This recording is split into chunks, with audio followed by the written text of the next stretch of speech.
Ok, eh bien bonjour à toutes et tous. Merci beaucoup de prendre un peu de temps au milieu de l'été là pour venir discuter de plan d'eau avec ce journal club que j'ai pensé un petit peu en continuité de la journée technique qu'on a eu l'occasion d'avoir fin mai, donc co-organisé avec Florian de la Fédé de pêche.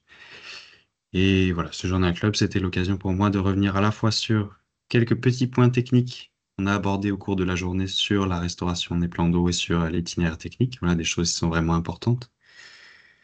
Et puis, aller piocher dans le dossier documentaire que je vous ai fait parvenir il n'y a pas très très longtemps.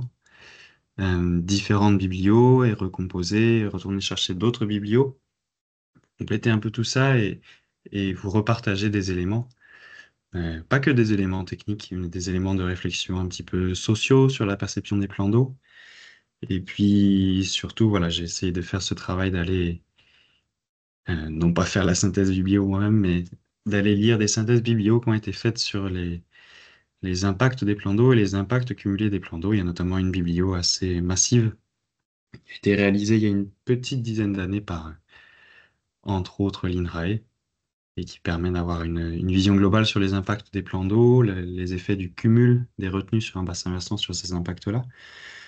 Et j'ai voulu vous remettre ce point-là, cette biblio-là, parce qu'elle est assez constructive, je trouve, pour bien objectiver notre argumentaire sur les plans d'eau et sur leurs impacts réels, qui est, voilà, c'est quelque chose qui est assez important, qu'on a abordé au cours de la journée technique et qu'on a à cœur avec Florian, voilà, de renforcer et de faire avancer au cours du temps. Comment ça va se dérouler ce petit journal cloche? Je vais revenir sur les éléments techniques là qu'on a vus au cours de la journée, les choses qui sont vraiment clés pour Florian et moi. Euh, je vous ai remis aussi, et on en rediscutera et on pourra en reparler aussi à la fin de la présentation, la proposition de calendrier idéal de restauration, effacement d'un plan d'eau tel que Florian l'a construite et qui vous l'a présenté au cours de la journée technique. Et puis une deuxième partie de Journal Club un petit peu plus classique, où voilà, je vous représente ces biblios-là, ces articles scientifiques, et on pourra discuter de hiérarchie des enjeux, de l'effet du cumul des plans d'eau sur un bassin versant, sur les impacts qu'il peut avoir, et puis un petit peu de sociaux et de réflexion plus globale, pour essayer de lever la tête de nos BV et puis réfléchir à ce qu'on peut implémenter comme stratégie pour optimiser nos restaurations. Le premier point technique clé que je voulais vous mentionner, c'est vraiment la bathymétrie. On en a beaucoup parlé, on a pas mal insisté avec Florian au cours de la journée technique fin mai. La bathymétrie, c'est vraiment la donnée d'entrée essentielle pour toute restauration de plan d'eau, peu importe la taille de celui-ci. Comme on peut avoir des contextes à la fois de topographie, création du plan d'eau, de transfert de sédiments sur le bassin versant qui sont très différents d'un plan d'eau à l'autre, voilà, il n'y a pas de règle toute faite. Et la bathymétrie, ça va vraiment être la donnée d'entrée qui va nous permettre de comprendre quelle tête a le plan d'eau, enfin, quelle tête le toit des vases à l'intérieur du plan d'eau peut avoir. Et ça va être essentiel pour designer un itinéraire technique qui est cohérent. C'est-à-dire que la bathymétrie, elle va nous donner cette topographie des vases et puis elle va nous permettre d'estimer des volumes. On ne sera jamais sur une grande précision, sauf à y mettre les moyens, mais voilà, quand on va faire ces bathymétries manuelles en barque, c'est quand même une manière d'avoir une estimation des volumes.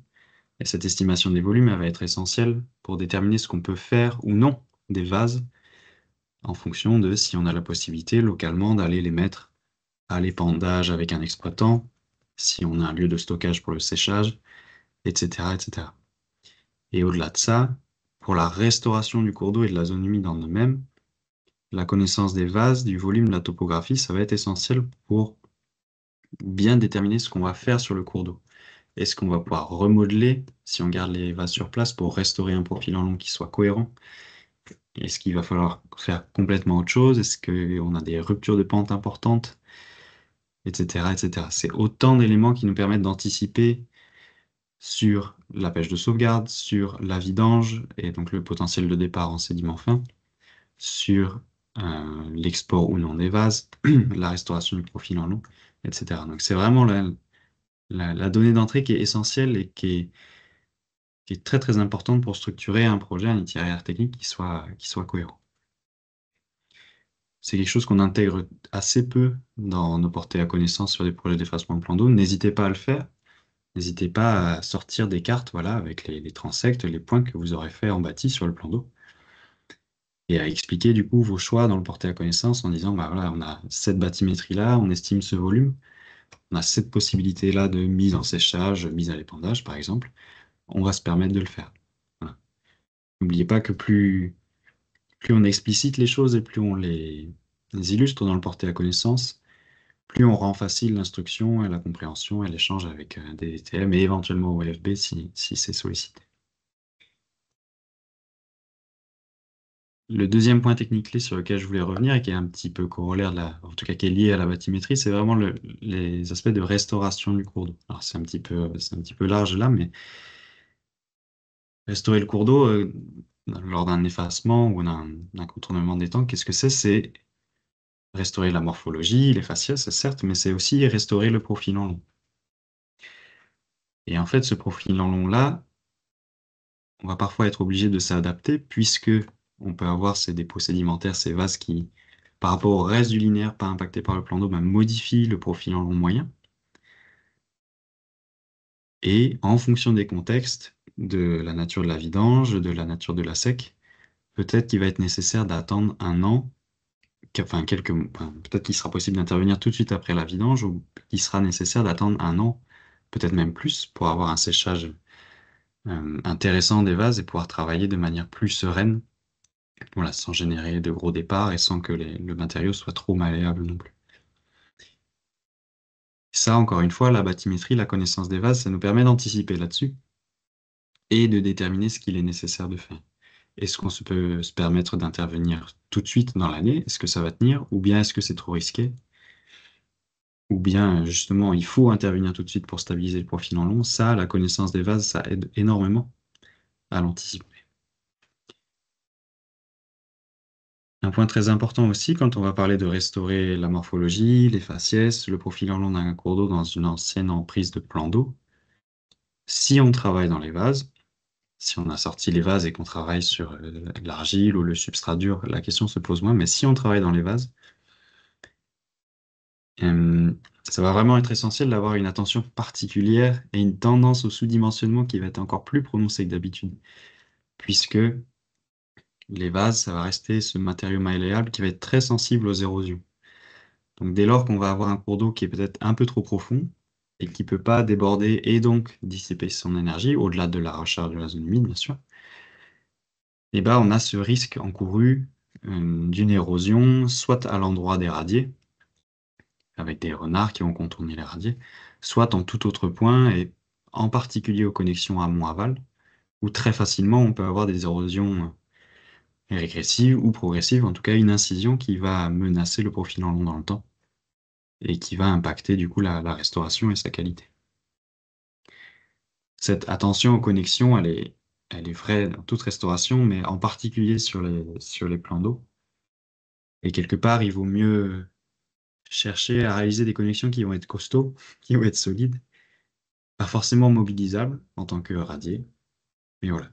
Il y a un intérêt à avoir des connexions qui soient bien établies et bien stables dans le temps pour maintenir le profil en long de la restauration au sein de cette emprise, ou si on a conservé les vases, pardon, ça reste assez malléable et assez susceptible d'être érodé. Le pendant de ça, c'est que les vases, ça reste des matériaux malléables. Donc ça offre aussi la possibilité, dans une restauration de cours d'eau, si on a eu un assec qui est suffisant et où on peut en mettre les engins dans l'emprise, euh, de remodeler et de mobiliser ce matériau-là assez facilement pour recréer un talweg si nécessaire, si on a eu un dépôt des sédiments qui est assez biscornu et on n'a pas de talweg qui se dessine précisément ou alors il n'est pas cohérent. C'est aussi possible sur voilà, plutôt des plans d'eau de faible surface avec pas des volumes extraordinaires à déplacer, ça reste une possibilité avec les bases. Voilà pour ces deux points techniques un petit peu clés là sur lesquels on avait pas mal insisté avec Florian et puis que je voulais vous repartager. Et pareil, je vous repartage ce calendrier qui est une proposition idéale dans le monde idéal de la concertation qui marche bien. Donc, construite par Florian. Et voilà, c'est forcément une proposition de planning qui implique d'avoir du temps d'animation euh, assez en amont et qui implique de savoir qu'on va pouvoir réaliser l'effacement assez tôt dans l'année et qu'on n'a pas des propriétaires qui poussent pour que ça soit fait en un an et que ça soit réglé au plus vite.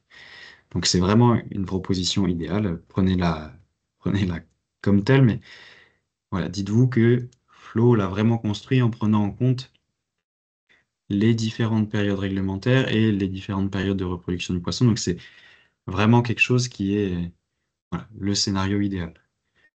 Les choses importantes à retenir, même si on n'est pas en mesure de mettre en œuvre ce calendrier-là exactement, mais il y a quand même des petites astuces ou en tout cas des choses qui sont très intéressantes à appliquer par ailleurs, même si on peut pas faire tout ce calendrier-là à pile poil. C'est premièrement, en fait, la séparation entre l'abaissement de la lame d'eau dans le plan d'eau et la pêche de sauvegarde plutôt à l'automne, avant les travaux. Une remise en eau et après, au printemps seulement, la vidange et la mise en assec du plan d'eau. Donc, voilà, Florian propose vraiment de séparer les deux dans le but, notamment pour la pêche, bah voilà, d'éviter les périodes problématiques pour le poisson et d'arriver à faire une vidange qui soit au moment où voilà, on rentre dans les assecs, dans la période estivale et on va avoir un séchage des vases qui est plus efficace. Ça, c'était la première chose. Et la deuxième chose que je vous ai déjà mentionné précédemment, c'est voilà, se maintenir et se donner cette possibilité d'intervenir uniquement l'année d'après la vidange, donc plus de 12 mois après la vidange, lorsque c'est possible, bien entendu, et qu'on n'a pas des propriétaires qui poussent au train. C'est une possibilité qui est vraiment intéressante et dès la conception du projet, dès la concertation, ça vaut le coup de l'avoir en tête et de le présenter de cette manière-là à des propriétaires.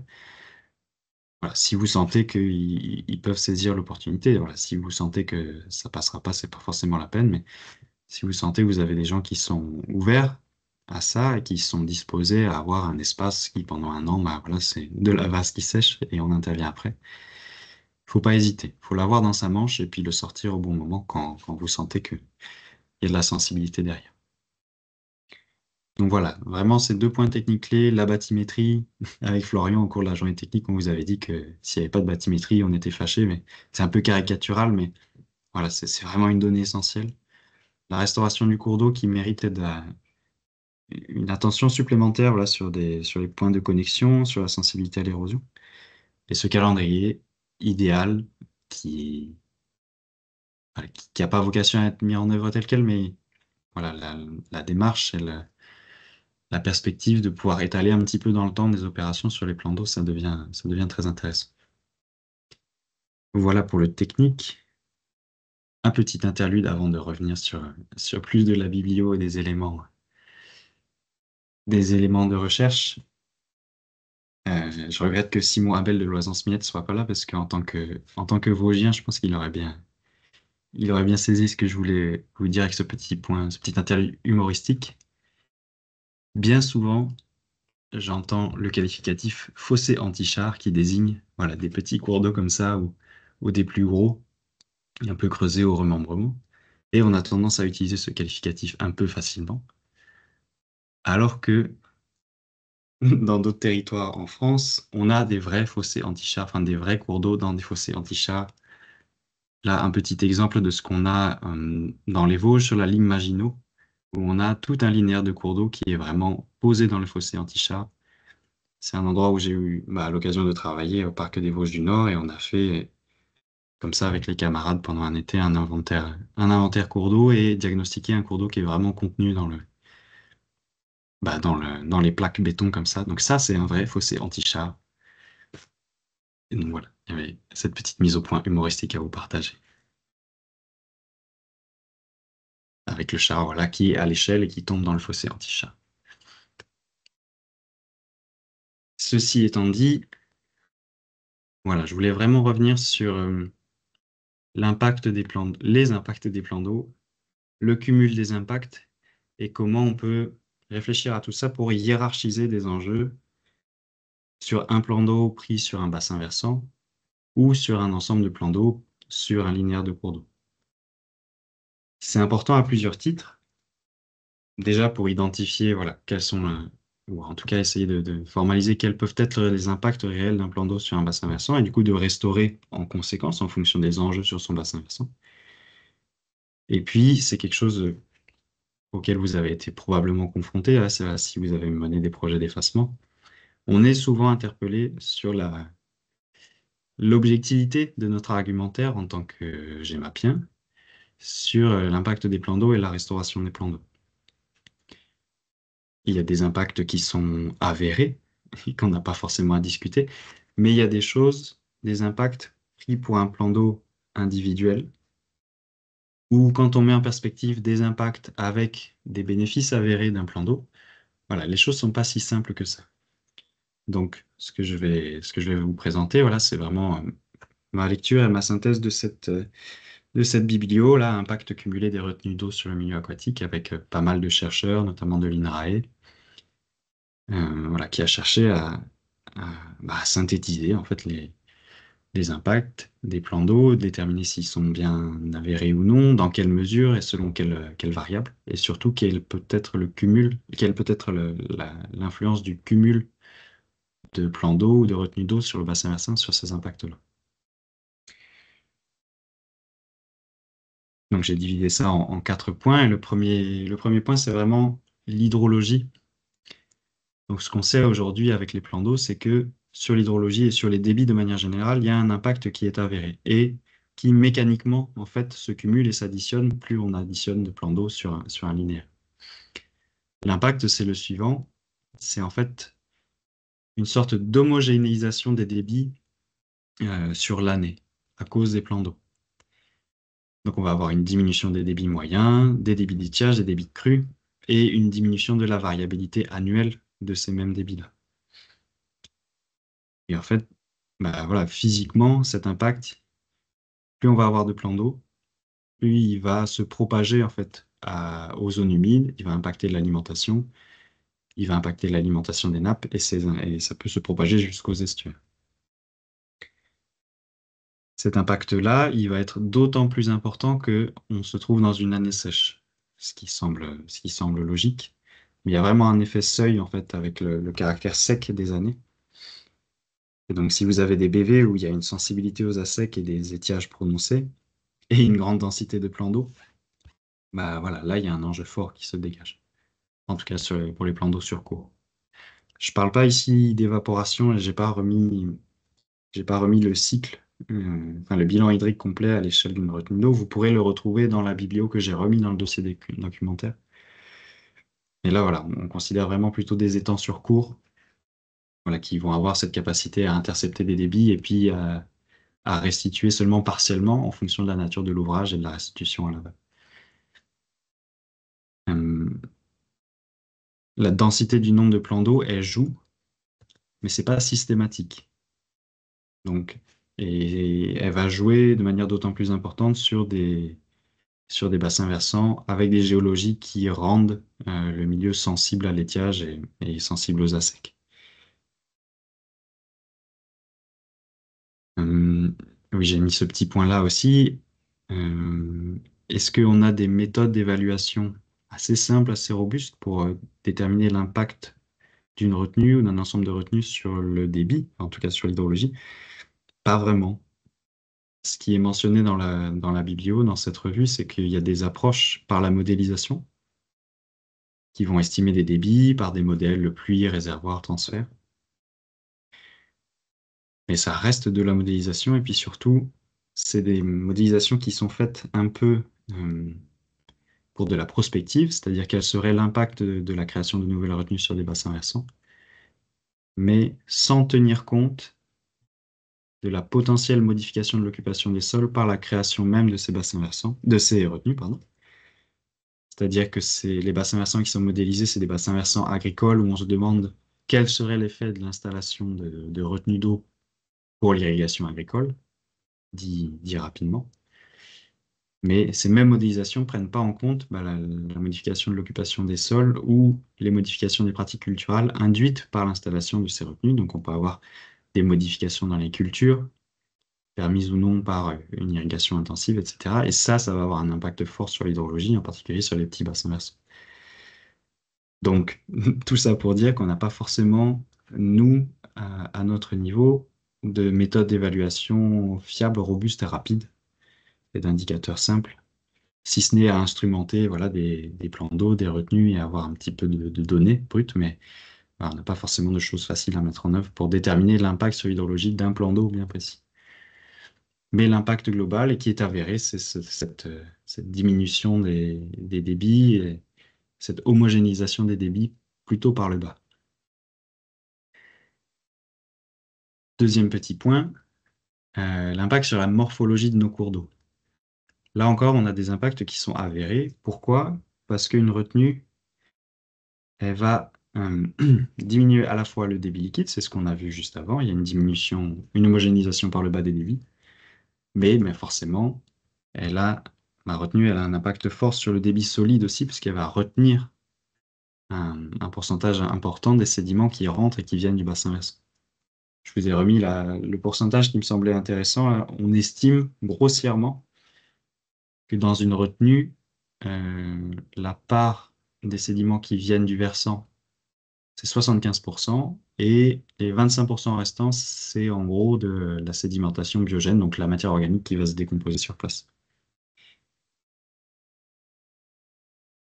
Donc on a diminution du débit liquide et diminution du débit solide. Donc forcément, sur la morphologie de nos cours d'eau, ça va jouer, puisque en fonction de celui de ces deux débits qui est le plus impacté, on va avoir un ajustement du cours d'eau à l'aval. Si c'est le débit solide qui est fortement impacté, le cours d'eau va chercher à se réajuster et on va bien souvent, c'est le cas le plus fréquent, avoir une incision à l'aval où le cours d'eau va essayer de se réalimenter.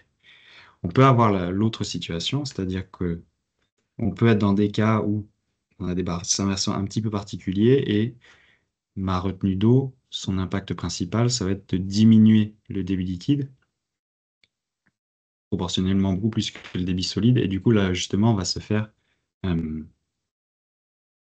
plutôt à l'inverse, par aggradation. Mais ça, c'est un cas qui est un peu moins fréquent. Cet ajustement, bah voilà, vous connaissez bien vos BV, vous savez qu'ils sont tous différents, et même vos cours d'eau sur vos BV, ils sont tous différents. Cet ajustement, incision ou aggradation, il va dépendre d'un grand nombre de paramètres, d'un grand nombre de variables, en particulier de la rugosité due au matelas alluvial ou en tout cas à votre granulométrie, à la rugosité due à la végétation dans la zone d'influence et dans la zone d'impact à l'aval de la retenue. Donc voilà, plein de variables qui font que le plus important en fait pour estimer l'impact sur la morphologie de votre plan d'eau, c'est de bien connaître le BV et d'être capable en tout cas d'estimer et de dire qualitativement est-ce qu'on a de la productivité sédimentaire sur ce BV-là et du coup est-ce que mon plan d'eau il intercepte une grande partie de ces sédiments-là dont il prive mon cours d'eau? Comment va réagir mon cours d'eau en fonction? Est-ce que mon cours d'eau a de la rugosité? Enfin, voilà. Tous ces paramètres qui vont nous permettre de juger comment le plan d'eau va s'ajuster ou non, à- ou comment il s'est ajusté ou non à la création et la retenue de débit liquide et ou solide par le plan d'eau. Là, on rentre sur j'ai deux derniers points là, sur la physico-chimie notamment, qui sont un peu plus flous, en tout cas beaucoup plus nuancés.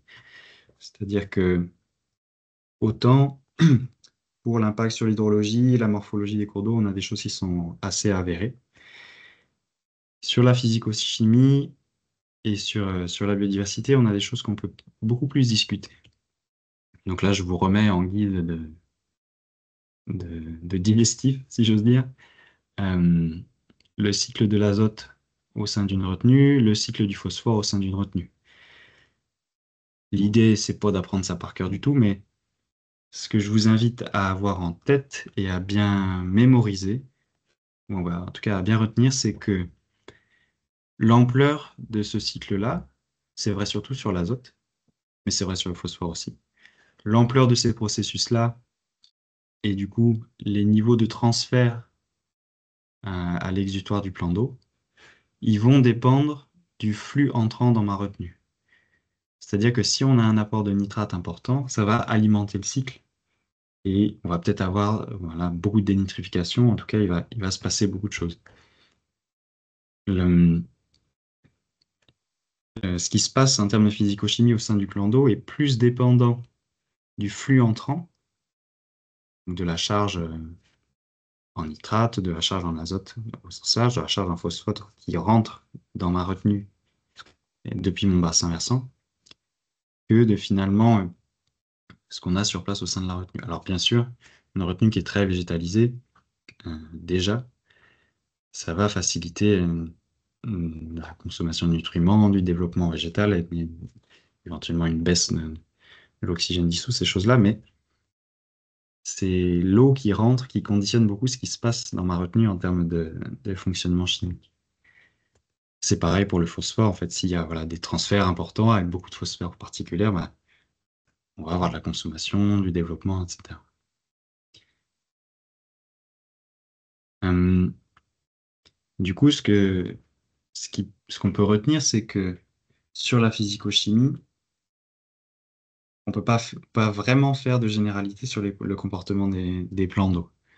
Parce qu'on a cette dépendance au flux entrant, et c'est plus la connaissance de ce qui va rentrer comme eau dans mon plan d'eau qui va aider à comprendre et aider à formaliser l'impact de la retenue ou non. Euh, Petite nuance pour l'oxygène dissous, où finalement le niveau d'impact sur les teneurs en oxygène dissous, l'impact par les plans d'eau est assez conditionné par le mode de restitution, avec un impact qui a tendance à s'atténuer dès lors qu'on s'éloigne du plan d'eau, plus ou moins rapidement en fonction du mode de restitution et de la qualité du milieu à l'aval, et puis de la présence ou non d'autres retenues à l'aval. Mais on a là aussi un impact avéré qui est voilà, influencé par le mode de restitution et les caractéristiques physiques de la retenue. Sur l'azote et le phosphore, c'est ce que je vous disais en vous présentant les deux cycles. Ça va être assez variable d'un plan d'eau à l'autre, selon bah, les caractéristiques physiques du plan d'eau. Est-ce qu'on a un ensoleillement fort? Est-ce qu'on a de l'ombrage? Est-ce qu'on a un temps de séjour important? Quelle est la nature de l'ouvrage de restitution? Et puis surtout, ça va dépendre de ce qui rentre dans le plan d'eau et de ce qui est disposé à réagir dans l'eau qui rentre dans ce plan d'eau. C'est-à-dire qu'on peut se retrouver avec des plans d'eau qui, en fonction des périodes de l'année ou en fonction de la nature des débits, de la nature de la physico-chimie des flux entrants, des plans d'eau qui vont pouvoir servir de dénitrificateurs ou au contraire qui vont accentuer la charge en nitrate, qui vont capturer du phosphore particulier ou au contraire qui vont en relarguer. Donc, tout ça pour dire que si vous avez la possibilité de suivre un plan d'eau sur une année, plusieurs années, ou en tout cas d'avoir une saisonnalité et d'avoir voilà, cette vision un peu physico-chimique et ces variations saisonnières du rôle et de l'impact des plans d'eau, ça peut être une donnée assez intéressante. Alors ça nécessite une instrumentation à suivre. Ça va dépendre des bassins versants, mais c'est une bonne clé de compréhension aussi. Et pour reparler d'effets cumulés, pour l'azote et le phosphore, on a dit que ça dépendait beaucoup de ce qui rentrait dans le plan d'eau. Donc forcément, dès lors qu'on va avoir une succession de plans d'eau sur un bassin versant, dès lors qu'ils sont suffisamment proches les uns des autres, ou en tout cas dans la zone d'influence les uns des autres par rapport à la physico-chimie, ma retenue amont, elle va influencer le flux qui va rentrer dans la retenue aval, etc., etc. Donc il va y avoir des effets cumulés de proche en proche. Et si on veut comprendre l'impact cumulé de ces retenues, ben, on est obligé d'étudier toute la chaîne.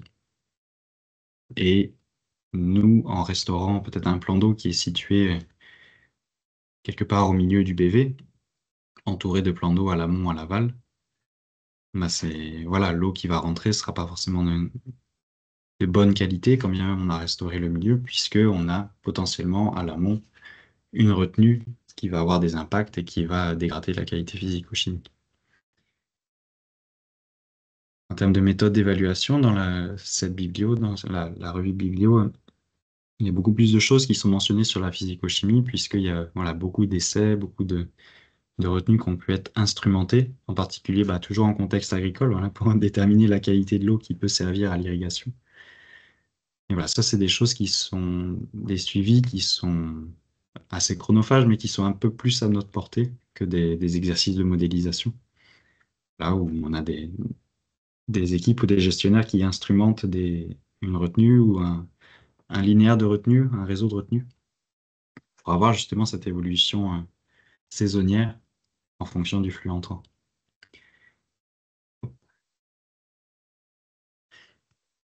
Dernier point d'impact, là c'est pareil, je vous ai remis un grand graphe un peu indigeste, mais c'est vraiment pour formaliser cette complexité qu'on a, à, pas toujours, hein, mais de temps en temps, à évaluer l'impact des plans d'eau sur la biologie et sur la biodiversité, puisque on a, un petit peu comme pour la morphologie tout à l'heure, une multitude de paramètres qui vont impacter les communautés, les populations, avec un temps de réponse, un temps de réaction de ces populations-là qui est très différent selon les espèces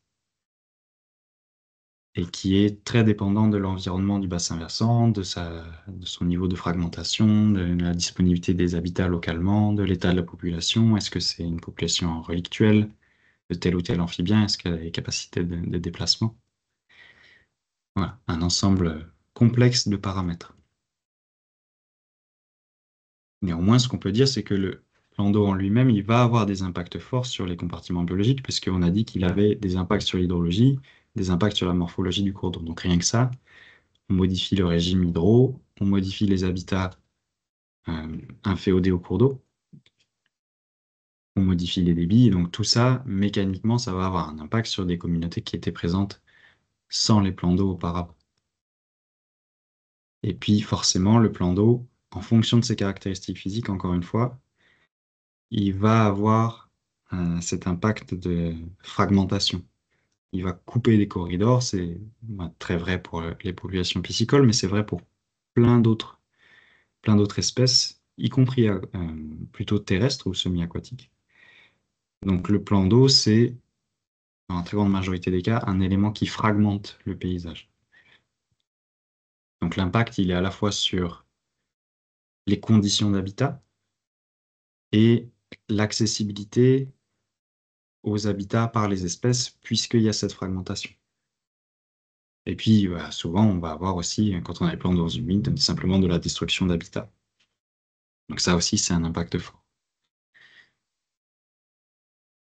Cet impact, il est conditionné et il va être d'ampleur variable en fonction de l'état de la population sur le bassin versant, la capacité de dispersion des espèces. On va avoir des espèces qui vont être capables de franchir des obstacles importants ou qui vont s'accommoder d'une fragmentation assez importante. Donc ça va être très variable. Et puis, un petit peu à l'inverse, en particulier sur des plans d'eau qui sont très anciens ou relativement anciens, en fonction des modes de gestion et des caractéristiques physiques du plan d'eau, bah, on peut avoir une biodiversité d'intérêt qui va se développer. C'est l'exemple parmi d'autres, hein, des plans d'eau départementaux ou Marseille-Robert, par exemple, où on a voilà, des caractéristiques du plan d'eau qui font qu'on a des populations d'intérêt patrimonial, que ce soit sur les oiseaux migrateurs, mais aussi sur la flore. Et ces populations-là, elles sont présentes parce que le plan d'eau propose des conditions d'habitat et des conditions physiques particulières. Il y a aussi une gestion des niveaux d'eau, une gestion particulière, mais c'est bien les conditions liées à la retenue qui permettent l'installation de cette biodiversité-là qui a un intérêt aussi. Est-ce qu'elle en a plus qu'une population native piscicole ou une population de zones humides natives sans plan d'eau? Ah, ça peut être sujet à discussion. Et dernier point là-dessus, le, le caractère ancien de beaucoup de retenues et euh, le mauvais état de certaines populations, ou certaines espèces, font que même en effaçant les plans d'eau, on a un retour en arrière et euh, on n'a pas forcément la possibilité de retrouver des espèces ou des populations à des niveaux de santé comme avant, ou en tout cas un état de référence. Ça c'est quelque chose qui est mis en avant dans la revue, qui a un espèce d'effet seuil, un espèce de point de bascule pour certaines espèces, où dès lors qu'on a une fragmentation qui est trop importante, un nombre d'habitats qui est trop faible, voilà, même en restaurant, le retour en arrière et le regagner ces populations, restaurer ces populations est difficile et probablement impossible dans un certain nombre de cas. Donc ça pose d'autant plus la question de comment on arbitre entre une biodiversité dont on a hérité grâce, entre guillemets, aux caractéristiques physiques du plan d'eau, et puis une biodiversité qu'on aurait à l'état de référence, à l'état naturel, qui traduisent voilà, un fonctionnement du milieu et une richesse en habitat, une richesse en conditions environnementales qui est différente. Est-ce que ces impacts sur la biodiversité, on peut les évaluer? C'est assez... Ah oui et non. On a des milieux qui vont réagir très, très rapidement. J'ai en tête notamment l'exemple de ce que les collègues de l'Unité Ouest ont fait au Bornée, où les suivis biologiques, notamment sur les effacements des tentes, donnent des résultats assez probants avec des populations d'amphibiens, d'odonates qui réagissent très très bien. Mais on va avoir plein de situations où, du fait de voilà, de ce point de bascule, en fait, il n'y a pas les capacités de colonisation, les capacités de dispersion des espèces suffisantes pour recoloniser et regagner sur le milieu. On va peut-être en retrouver certaines, mais pas tout le cortège. Et puis, en fonction des groupes, eh ben, les réponses vont être très différentes dans le temps. On a des groupes qui vont réagir très rapidement. Les invertébrés, par exemple, dès que la porte s'ouvre, ils ont tendance à s'engouffrer dedans dès qu'il y a des habitats. Puis il y a plein d'autres groupes qui vont mettre des années à répondre. Je pense que voilà, vous êtes un certain nombre à avoir ça en tête quand on fait des effacements d'obstacles ou des effacements de plans d'eau. On a des populations piscicoles qui répondent pas immédiatement, quand bien même l'habitat convient, les débits conviennent, tout convient. On a tout ce qu'il faut, mais ça met 3, 4, 5, 6 ans à ce qu'on ait des individus à revenir et à se réapproprier le milieu. Ça nous invite, quand on réfléchit à un projet de restauration, d'effacement de plan d'eau, à prendre en compte ce qu'on a à proximité sur le bassin versant et les richesses du bassin versant pour bien déterminer ce qu'on est capable de restaurer, à la fois en termes d'habitat et puis ce qu'on est en mesure d'attendre en termes de recolonisation. L'enjeu ici, c'est d'essayer de ne pas survendre une restauration et survendre voilà, un gain en biodiversité, le fait de retrouver des espèces patrimoniales liées au cours d'eau, aux zones humides, alors que bah, voilà, les populations ne sont pas en état de recoloniser ces milieux. C'est très qualitatif ce que je vous dis, mais c'est un point qui paraît important puisque, et j'en reparle juste après, parce qu'on discutera des bénéfices et de la biodiversité associée au plan d'eau, mais voilà, c'est un de nos arguments, la restauration de la biodiversité, le gain de biodiversité associé à la restauration du plan d'eau. Mais à la fois, il y a un petit peu cette opposition, entre guillemets, à biodiversité héritée des caractéristiques physiques d'un plan d'eau et biodiversité à l'état de référence naturelle sans plan d'eau. Et puis, c'est notre capacité réelle à retrouver cette biodiversité de référence, justement. Ça, c'est un petit peu un enjeu dans la concertation, dans l'argumentaire. Le but, c'est de ne pas se retrouver en porte-à-faux voilà, en vendant, entre guillemets, un projet de restauration qui va permettre de retrouver telle espèce, et puis qu'au bout de 5 ans, eh ben, en fait, l'espèce n'est pas revenue, mais parce qu'elle n'est pas capable de recoloniser, parce que la population n'est pas en état.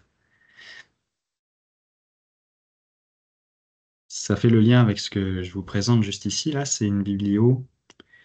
euh, c'est un petit peu sociologie, là, on sort du technique, vraiment cours d'eau, milieu aquatique, mais C'est un groupe de chercheurs et des personnes qui bossent en génie de l'environnement et dans le milieu aquatique. Ils sont allés enquêter sur le territoire de la ville de Genève, tout un ensemble de personnes pour déterminer les bienfaits que les habitants associaient au plan d'eau. Alors là, on est quand je dis plan d'eau ici, on est vraiment sur plutôt un paysage avec un ensemble de mares. C'est vraiment des grandes mares plutôt que des plans d'eau, et c'est pas des plans d'eau sur cours. C'est vraiment des plans d'eau déconnectés, qui sont plus proches des petites mares, mais c'est formulé tel quel. Euh, et le résultat de ça, c'est que les personnes interrogées identifient un grand nombre de bienfaits de services écosystémiques associés au plan d'eau. Ça va de support de biodiversité à support de loisirs, donc vraiment un service écosystémique pour les personnes. Euh, les personnes identifient bien que les plans d'eau en zone urbaine, ça peut servir de déversoir de crues, ou en tout cas prévenir les inondations, stocker des volumes en en période de forte précipitation, etc., etc. Donc il y a vraiment cette perception-là par les personnes, par les habitants, et les plans d'eau, en tant que réseau de plans d'eau, réseau de mares, sont vraiment associés à ces bienfaits-là.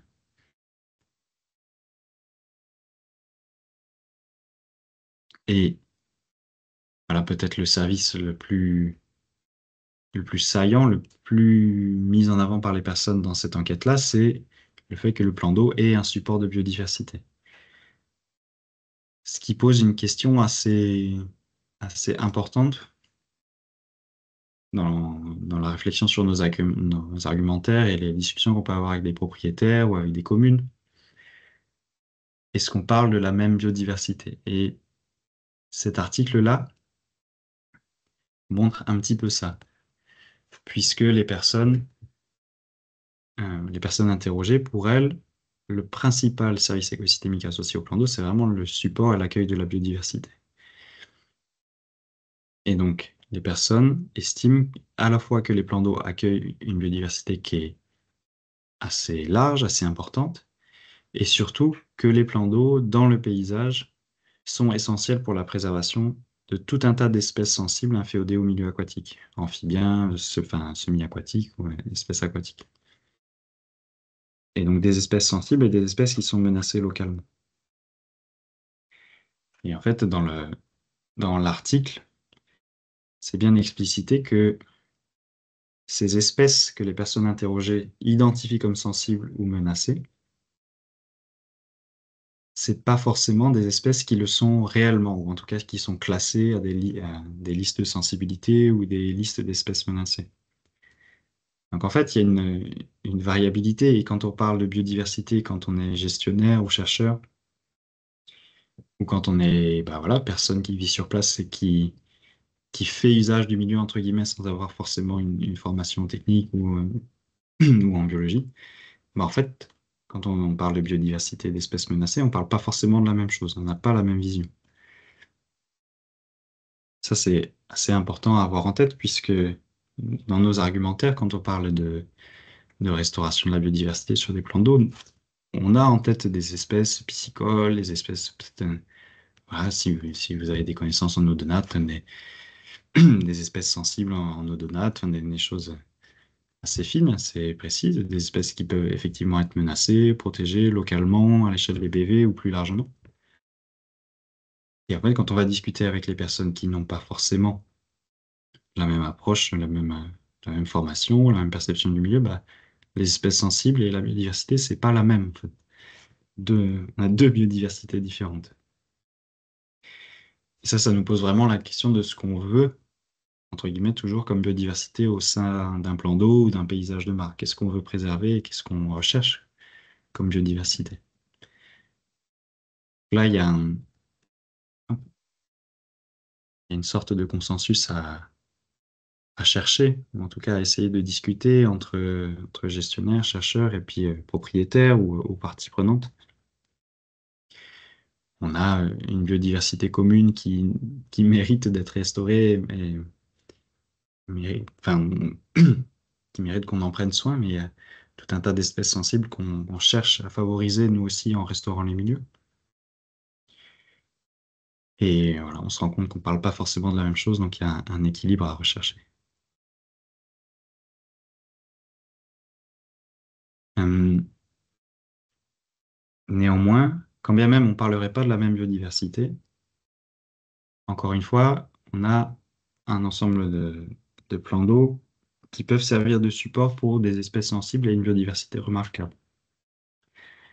Je vous ai mis là, en guise d'illustration là, une table issue du plan de gestion de l'étang de Marcilly et Robert, avec juste les espèces floristiques remarquables qui sont présentes sur l'ENS et qui dépendent du coup des caractéristiques physiques du plan d'eau, de la gestion des niveaux d'eau, enfin, de la gestion qui est faite de l'ENS.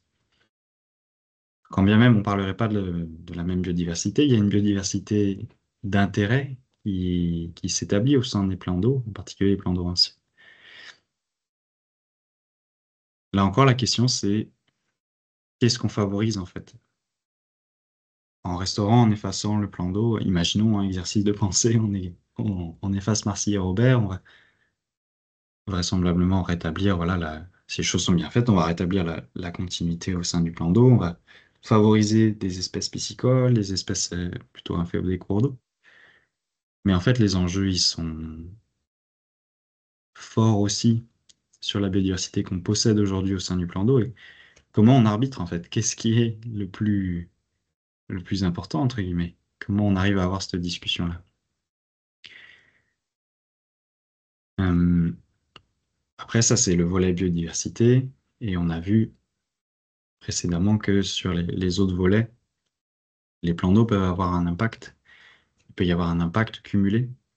Et donc, l'idée, c'est vraiment de développer cette réflexion globale et d'essayer de rechercher une bonne connaissance des plans d'eau, petits ou grands, pour essayer d'objectiver le plus possible les différents impacts et les bénéfices réels ou non du plan d'eau tel qu'il est aujourd'hui et ce qu'on peut en faire. Et essayer de hiérarchiser tout ça le plus possible en échangeant, en discutant avec les parties prenantes. C'est un exercice qui est ardu, c'est certain, surtout qu'on est, en tout cas sur les opérations de restauration de plan d'eau, on est encore un petit peu dans le jus et dans la mécanique. C'est-à-dire qu'on va avoir des opportunités qui ne sont pas forcément très nombreuses, dont on va vouloir se saisir pour restaurer, effacer des plans d'eau sur nos BV qui sont objectivement bien souvent impactés sur l'hydrologie et la morphologie des cours d'eau, et sur la continuité, bien entendu. Donc, on va vouloir se saisir de ces opportunités-là, mais il y a plein de situations où voilà, ça mériterait ce travail de hiérarchie des enjeux. Est-ce qu'on a de la biodiversité d'intérêt aujourd'hui sur le plan d'eau? Qu'est-ce que je vais être capable de restaurer comme biodiversité, ou en tout cas de favoriser comme biodiversité sur mon BV? Est-ce que j'ai comme population à peu près en bon état? Est-ce qu'il y a des impacts réels sur la physico-chimie? Et du coup, est-ce que ça vaut le coup d'y aller? Est-ce qu'on aura un vrai gain de restauration? Ça, ce travail de hiérarchisation, il n'est pas évident du tout, mais c'est quelque chose vers lequel on peut essayer de tendre. En guise d'illustration, là, je vous propose cet arbre qui est bien ramifié, qui était une proposition d'arbre de décision formulée par des étudiants du master de géographie de Rennes. Euh, voilà, uniquement sur le volet biodiversité, et en prenant un certain nombre de critères de proche en proche, l'idée c'était de déterminer est-ce qu'on est face ou non à un plan d'eau en fonction des enjeux liés aux espèces déjà présentes et aux enjeux liés aux espèces présentes sur le bassin versant pour qui on ferait l'effacement de plan d'eau. C'est ce genre de choses-là qu'on pourrait, voilà, à terme, essayer de réfléchir, de développer, d'utiliser, mais voilà, l'exercice de hiérarchie des enjeux, c'est celui-là. Alors, il y a des choix de critères qui sont plus ou moins discutables. Voilà, qu'est-ce qui est de plus grand intérêt qu'autre chose? Voilà, tout est discutable, mais c'est ce genre d'exercice-là que même nous, à notre échelle, on peut se faire, en fait, sur un petit plan d'eau, sur un BV, avec la connaissance du cours d'eau et du bassin versant. Bah voilà, on peut se faire papier-crayon, ce genre de schéma-là. Bah, Est-ce qu'il y a un impact avéré sur la physico-chimie? Oui, non, pourquoi? C'est une évaluation qualitative, quantitative. Dans le contexte du BV, est-ce qu'il y aurait un gain à effacer ce plan d'eau-là exactement? Oui, non. Quelles espèces sont présentes? Pour quelles espèces je restaure? C'est un exercice qu'on peut faire et qu'on peut développer. En tout cas, on a tout intérêt à tendre, voilà, vers ce travail de hiérarchie des enjeux. C'est d'autant plus important que la question des plans d'eau et des retenues, elle va se poser de plus en plus.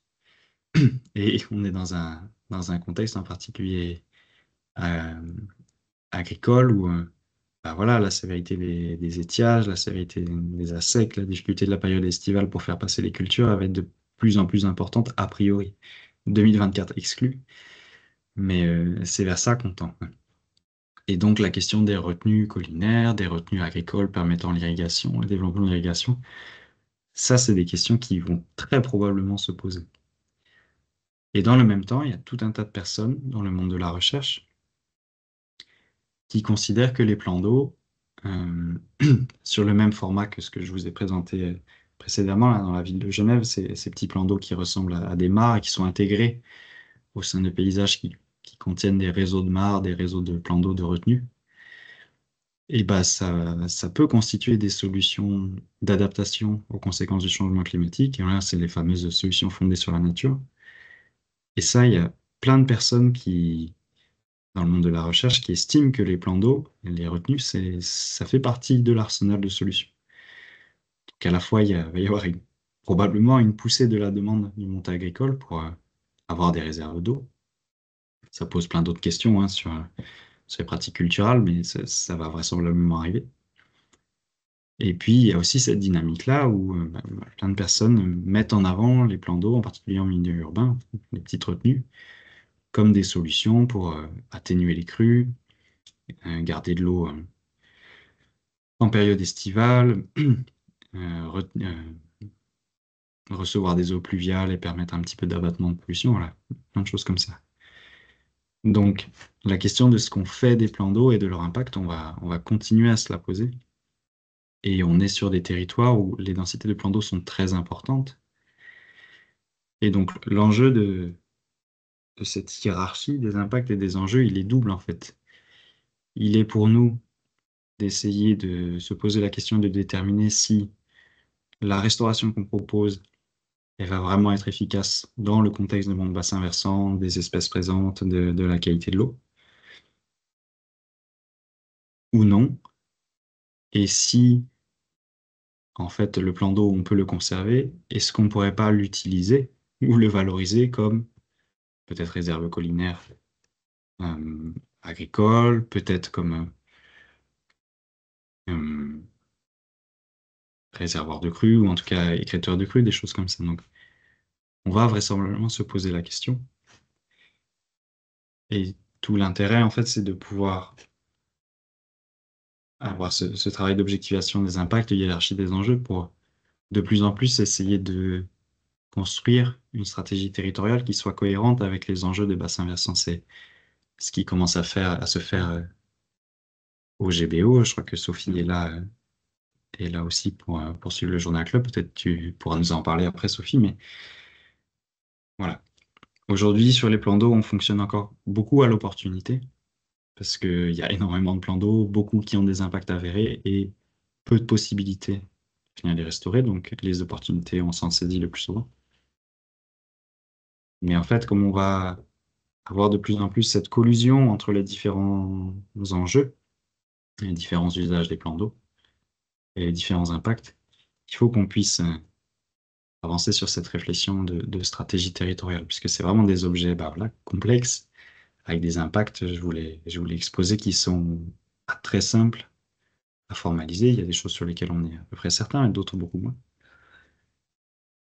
On a un niveau d'attachement et puis un niveau d'usage qui est parfois très très important, donc ça, il faut composer avec aussi. Donc on va avoir des choses qui se télescopent en fait. Est-ce qu'on va choisir, on va privilégier la restauration de la continuité, la restauration de la qualité de l'eau? Est-ce qu'on va utiliser ces plans d'eau comme retenue agricole? Est-ce que c'est pertinent de le faire? Est-ce qu'on va chercher à plutôt créer encore plus de petits plans d'eau mares pour aller vers voilà, ce qu'on appelle les pondscapes? Donc, c'est vraiment ces paysages de mares pour favoriser la biodiversité, favoriser toutes les autres fonctions associées. Et en fait, on peut pas, voilà, réfléchir à ça en considérant les plans d'eau au cas par cas. Il y a vraiment un mouvement vers ces stratégies territoriales, en tout cas cette approche territoriale à essayer de développer. Euh, Je vous laisserai agir bien sûr après, mais voilà, c'est ce qui, étant donné qu'on a ces enjeux, ces nécessités qui se percutent, voilà, on ne peut pas se contenter de réfléchir à l'échelle d'une seule retenue, à la fois sur les impacts, on a beaucoup parlé d'impacts cumulés, mais aussi sur ce qu'on fait des plans d'eau, ce qu'on décide pour leur avenir. Est-ce qu'on les efface? Est-ce qu'on les restaure? Est-ce qu'on les conserve? Est-ce qu'on en fait quelque chose? Et ça, faut le penser le plus possible globalement à l'échelle des bassins versants et en impliquant le plus possible les parties prenantes. Voilà un petit peu pour ce journal club mixte entre retour de la journée technique et puis quelques éléments supplémentaires.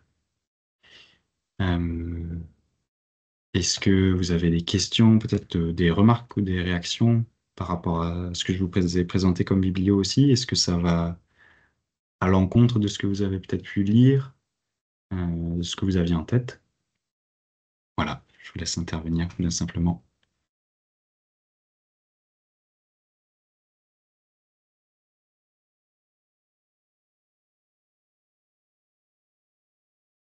Ouais, Sébastien, c'est Benjamin là l'ordinateur de Thomas, on est plusieurs à suivre en même temps. Du coup, merci d'ailleurs pour cette présentation parce que c'était assez intéressant. Mais du coup, ce qu'on a compris un peu, enfin, tu l'as pas trop dit, mais est-ce que toutes ces conclusions-là, enfin, toutes ces remarques pourraient pas nous amener à la conclusion que dans la plupart des cas, une réduction de plan d'eau ou une déconnexion serait pas plus intéressante qu'un effacement total dans les cas où c'est possible. Bah, ouais, je laisserai les autres réagir, mais ça semble être un bon compromis, ouais. Ouais, ouais, dès lors qu'on va avoir des enjeux biodives sur un plan d'eau, peut-être une végétation particulière à préserver, mais que dans le même temps, bah, on a un besoin de restauration de la continuité, ou qu'on veut déconnecter le plan d'eau en termes d'hydrologie. Ouais, sur des plans d'eau de surface un petit peu importants, déjà, ça semble être une très bonne solution, une bonne solution. Oui. Je crois que Laetitia avait levé la main en Proms. Oui, bonjour. Merci pour la présentation. C'était une bonne synthèse. Alors effectivement, l'objectif quand même, c'est de raisonner en regardant le plan d'eau dans un contexte qu'on mène de plus en plus des études à l'échelle de sous-bassin versant. Quand on mène des études sur des plans d'eau, on regarde, on intègre dans cette étude souvent plus les plans d'eau qui sont sur un même bassin versant. Alors, tu citais Careil, il faut aussi se poser la question de la durabilité aussi de ce plan d'eau. Il peut avoir un fonctionnement intéressant, un enjeu biodiversité à un moment donné, et puis les pressions sur le bassin versant en amont font que, et sous l'impact aussi du changement climatique, font que on observe en fait du coup comment dire le volet physico-chimie va aller à l'encontre du volet biodiversité aussi, de l'enjeu biodiversité de l'étendre à plus ou moins long terme. Donc, il y a aussi de regarder ça sur le long terme. Est-ce que c'est viable dans ce fonctionnement actuel? Est-ce qu'il va continuer à fonctionner de cette manière-là aussi? Oui, merci. C'est comme Marcy. Je ne sais pas si on m'entend bien là. Non, on m'entendait peut-être pas très bien. C'est comme Je t'entends Marcy et bien. Robert. Moi, ça me pose question. Parce que vu les pressions qu'il y a en amont de cet étang-là, alors effectivement, il y a d'autres étangs en amont. Il y a Carcraon, je pense, c'est ça, de Marcy et Robert, qui doit atténuer quand même les flux physico-chimiques qui arrivent de l'amont. Mais ça pose vraiment question sur le devenir de cet étang à plus ou moins long terme. Oui, merci Laetitia pour ta remarque. Effectivement, la dimension temporelle, Oui, c'est une dimension supplémentaire, ouais. Mm. Et d'ailleurs, il y a à réfléchir effectivement, d'où l'importance des dispositifs de suivi et à réfléchir à des indicateurs qui nous permettent de voir quand l'étang commence à dysfonctionner en fait, où il y a une eutrophisation qui se met en place, enfin voilà, tout un dysfonctionnement qui se met en place. Bon, c'est en tout cas pour moi, pour l'étang de Carhaix et Marcy et Robert, ça me pose vraiment question sur le maintien de ce type d'étang. En tout cas, dans leur configuration actuelle, avec sur cours d'eau.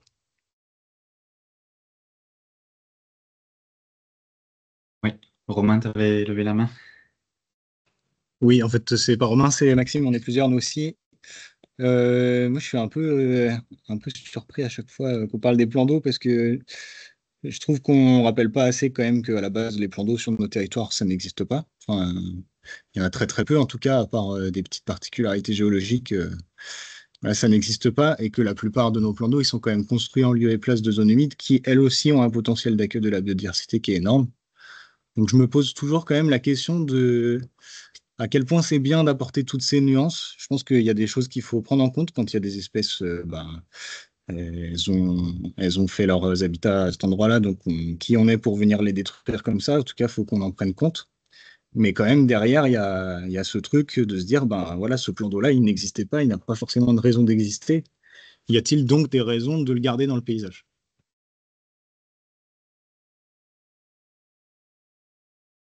Oui, c'est une très bonne question aussi.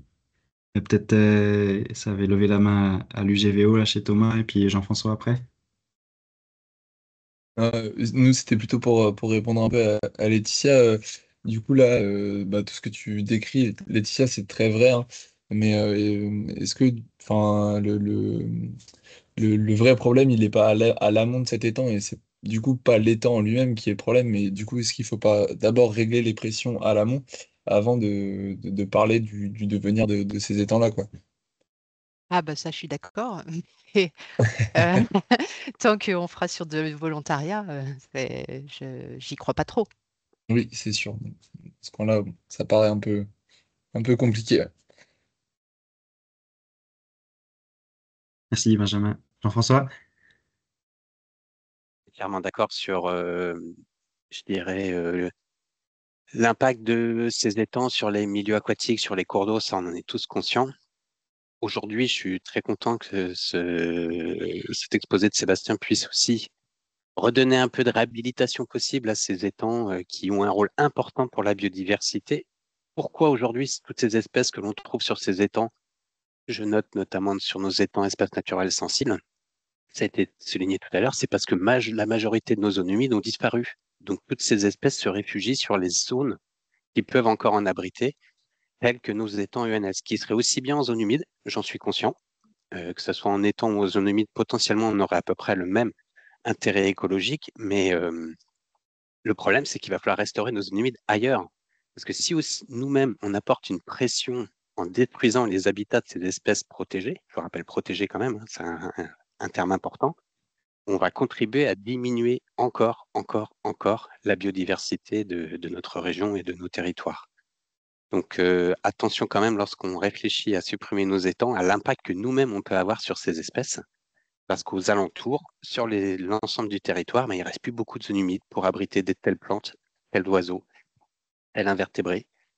Et là encore, on en trouve encore sur ces étangs, donc on les maintient un petit peu sous perfusion, mais on les maintient encore.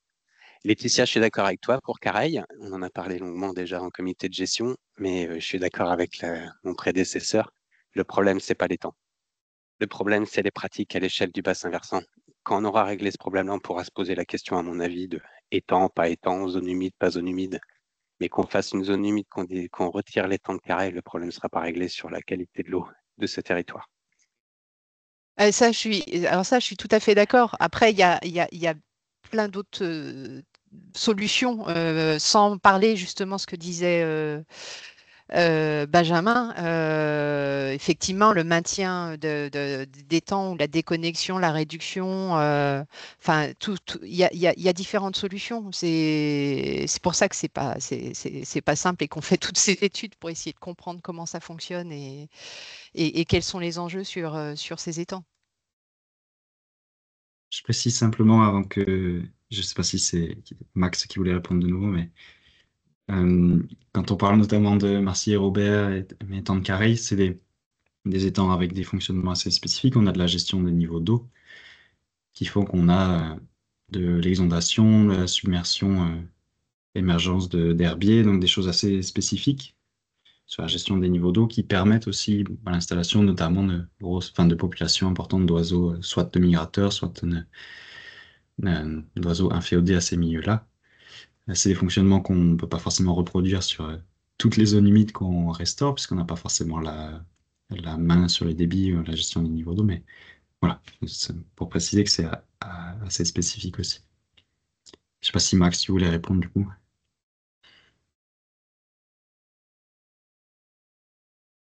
Non, là c'est Romain qui parle. Moi j'avais une question plus technique par rapport au tout début là sur la bathymétrie.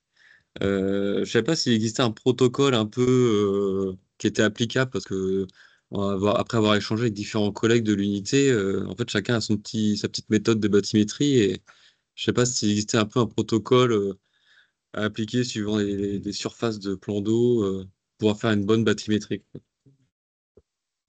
Et du matériel aussi, parce qu'on a pas mal discuté pendant la journée plan d'eau et s'il y avait un peu des retours là-dessus sur du bon matériel pour bien estimer les hauteurs de vase et tout, quoi. Euh, bah, alors, je sais pas si vous avez bien la photo là de nouveau. Ça, c'est une bathymétrie qu'on a faite sur Saint-Malo avec Timothée, Flo, et puis un collègue de Saint-Malo-Aglo qui est un ancien d'ICEMA et un ancien de Suez qui a refilé son matériel à ICEMA. Et du coup, ça, c'est le matériel qu'il utilisait pour faire les bathymétries dans les lagunes.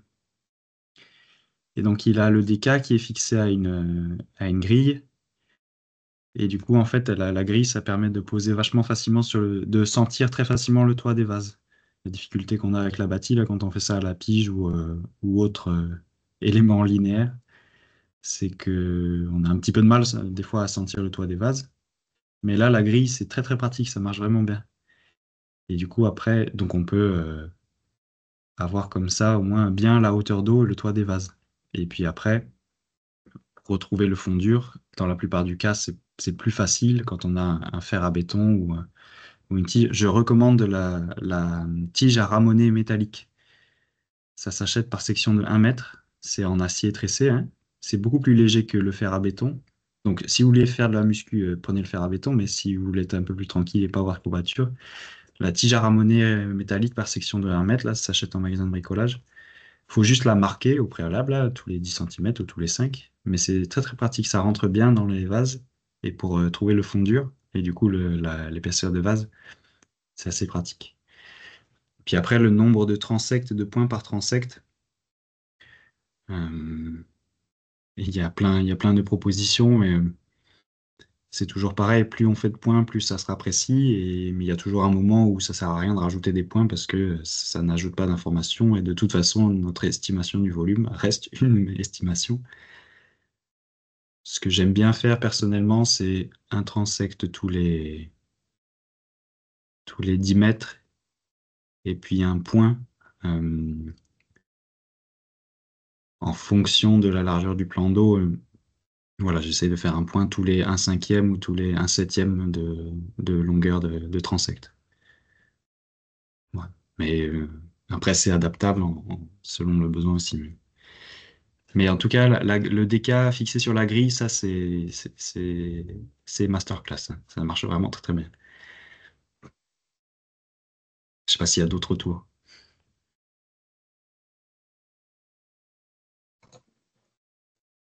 Ouais, Mathieu. Ouais, Sébastien, merci déjà pour l'invitation.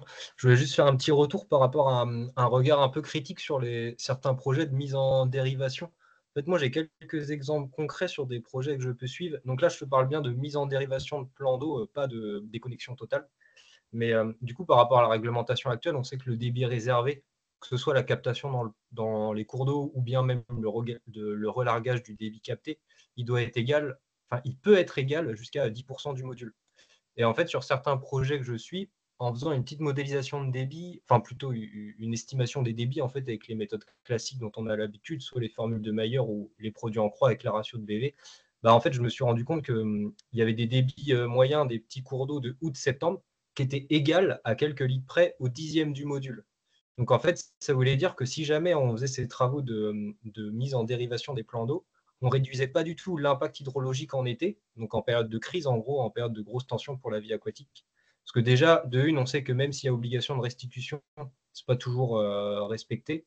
Et en plus, même si jamais cet aspect-là est respecté, on sait que la qualité et surtout la température, sachant que la température à notre échelle, c'est le facteur qui est quand même assez simple à démontrer, et bah, cette température restituée, elle va vraiment impacter le milieu aval. Parce que c'est assez simple, si jamais il y a plus de trois quarts des débits, voire plus du cours d'eau qui est issu de ce plan d'eau, et encore plus s'il y a plusieurs plans d'eau avec l'effet cascade cumulé, même si ces plans d'eau sont en dérivation, bah, il y aura vraiment un énorme impact en gros sur le fonctionnement du cours d'eau et sur la vie aquatique à l'aval. Donc je disais ça, c'était vraiment un petit regard critique sur cette mise en dérivation, notamment, comment je pourrais dire, peut-être d'un point de vue ambition des travaux, et encore plus si jamais l'objectif il est hydrologique. En fait, ce n'est pas forcément tout le temps un grand bénéfice, cette mise en dérivation. Donc, peut-être à réfléchir vraiment sur la priorisation de ce genre de projet.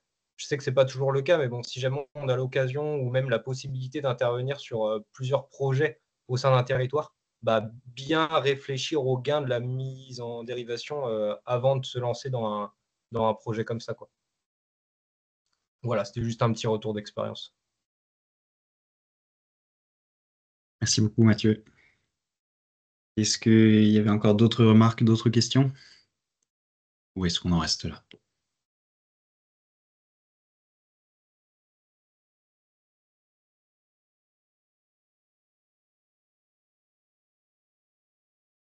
Ok, on va en rester là. Mais écoutez, merci beaucoup d'avoir suivi ce Journal Club. Merci beaucoup pour vos interventions et pour les échanges. Voilà, c'est une question un peu touffue que la question des plans d'eau, donc merci d'avoir contribué. On va continuer de toute façon chacun de nos côtés à travailler dessus, mais merci d'avoir apporté vos éléments. Le prochain format que je voulais vous proposer, c'était un petit webinaire. Je vous tiens au courant sur les outils SIG et la valorisation du MNT qu'on peut faire sous SIG pour travailler la recherche de Talveil, la compréhension des écoulements sur les BV et les sous-BV pour préparer un petit peu nos phases terrain et nos phases de prospection. On a travaillé ça récemment avec Maëla de Fougères, donc voilà, le prochain webinaire, ça sera plutôt un petit outil club avec un tuto et on se fera ça sous forme de TD, entre guillemets, pour explorer un petit peu ces outils SIG et voir les possibilités que nous donne QGIS pour trouver un Talveil ou commencer à rechercher un Talveil, en tout cas avoir des indices là-dessus. Écoutez, merci beaucoup encore. Je vous souhaite une bonne après-midi. Et puis, le Journal Club est bien enregistré, donc je remettrai sur le site du CRESEP comme d'habitude. Et ça sera disponible, bien sûr, pour ceux qui n'ont pas pu être là. Bon après-midi à vous. Merci, toi aussi. Merci, bonne journée. Merci.